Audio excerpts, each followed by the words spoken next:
What was your most memorable experience serving as president? Wow, so the most memorable experience as president was obviously dealing with COVID. So I was the president when COVID hit. So it was kind of a crazy time, and it sort of really influenced the way the whole presidential year went. We had to make a decision about what kind of meeting we were going to have, how we were going to continue to be in touch with our board of directors. No one knew anything about what a Zoom meeting was, and suddenly that's the only way we have of trying to be in touch and get things done. The staff was unbelievable. We had to transition to a virtual meeting. No one had any idea how to do that. It had never been done before. We think it was highly successful. We had to do it 2 years in a row. We all thought COVID was going to last maybe a couple months, not a couple years. So that really dominated my presidential year. I learned a lot about the resiliency of the ASDS as a society and the people that were working for it and the physicians that were part of it. What were the issues facing the society at the time? Well, probably one of the biggest issues facing the society, and probably continues to be, was the issue of scope of practice. Who was doing dermatology? Who was calling themselves a dermatologist? We spent a lot of time trying to educate the public about dermatology should be done by board-certified dermatologists. And unfortunately, there were a lot of people who felt, well, dermatology is easy, anyone can do it. So we had some major challenges concerning scope of practice and people that were trying to do dermatology at a different level that we were doing it as board-certified dermatologists. What were the most significant innovations in dermatology at the time? So probably the most ongoing significant innovations had to be in the field of lasers, light sources, neurotoxins, fillers. That's really been one of the major advances that has been occurring in dermatology. My practice is a little bit more geared towards skin cancer, and there were certainly some new innovations as far as medications for advanced skin cancer, but really the major innovations were occurring in the world of lasers and new neurotoxins and new fillers that were constantly improving what dermatologists were able to provide for the patients. Who was your most memorable patient and why? I've had so many memorable patients, but one group of patients that I've always had an interest in taking care of have been our immunosuppressed transplant patients. I was really part of the early organization that was trying to figure out how to take care of these patients with sometimes catastrophic numbers of skin cancers. But the most memorable patient that I had was one gentleman in particular. He ended up dying from metastatic Merkel cell cancer, which is an unusual cancer, but something that we were seeing happening more often in the transplant populations. And he was just the nicest guy, relatively young. He had 2 kidney transplants. I live in central New York State, and there's an area called the Adirondack Mountains. And if you hike all 48 peaks, then that's a special badge of courage. But this particular patient not only did that, but he did it during the winter months. And the winter months in upstate New York are pretty significant. So that's the type of outdoor person he was. He was a surveyor. He was outdoors a lot. We were always talking to him about make sure you get your sunscreen on. And he goes, yeah, Dr. Brown, I do. But a lot had to do with the fact that he was just immunosuppressed from his medications, so he wouldn't reject his kidneys, and unfortunately developed a bad cancer and died from it. But even when he was sick and I would go visit him at home, he just showed great amount of courage and understanding, even for a young person. In looking back at your career, is there anything that you would change or do differently? Anything that you would do differently? Well, it's interesting. I'm very happy with my career. It turned out to be way more interesting, way more fun, way more successful than I thought. I had started off in internal medicine, which was great, enjoyed being an internist, got interested in complex medical dermatology, then got interested in skin cancer, then I was doing a fellowship in Mohs surgery. So my practice turned into a skin cancer practice, and that was something that I certainly never would have imagined when I was finishing medical school or when I was finishing up my residency in internal medicine. So sometimes the grass is greener on the other side. I've been in academics my entire career, didn't really think that that's what I was going to end up doing because I was primarily interested in taking care of patients.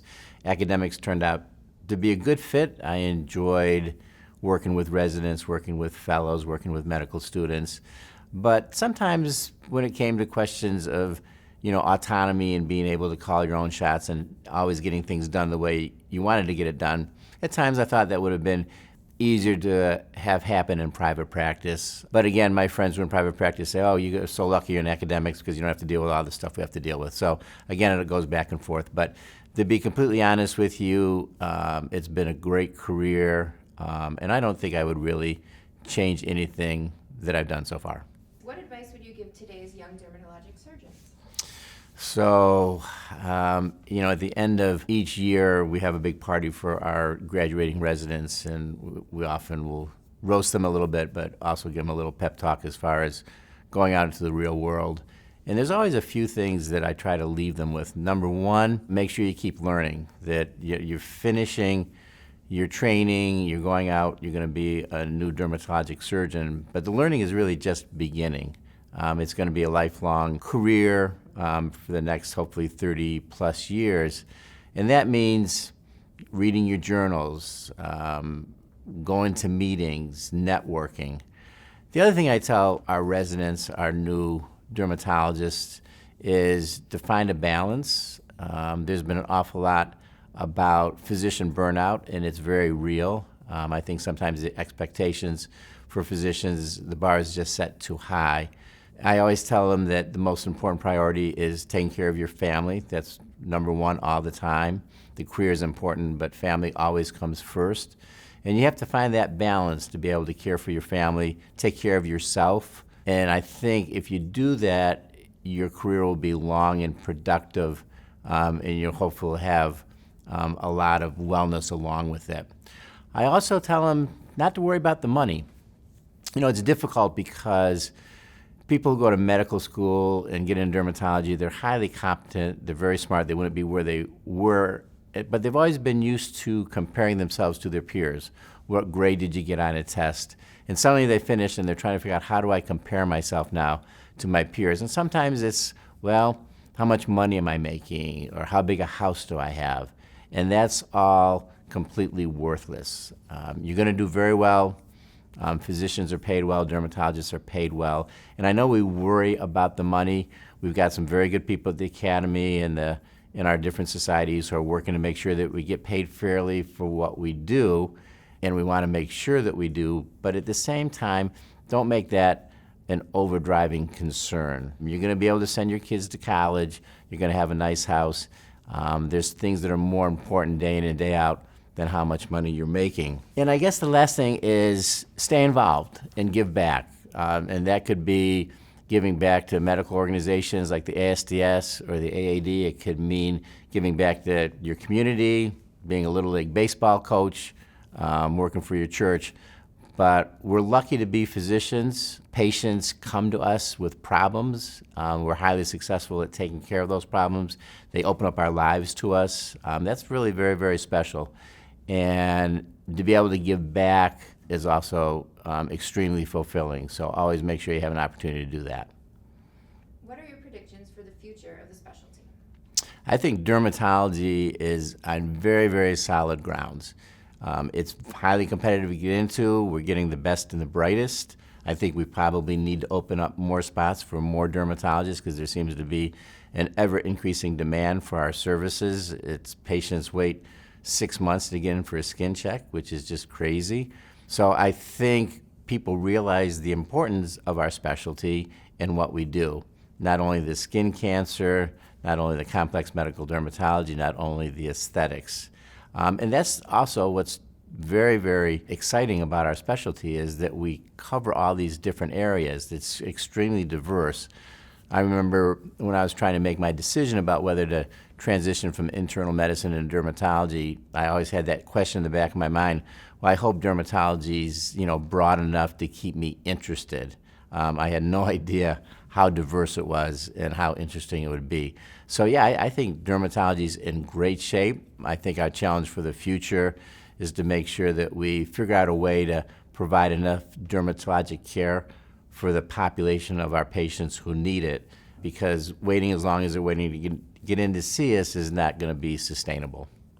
advice do you have for ASDS leadership in serving its membership in the future? Leadership.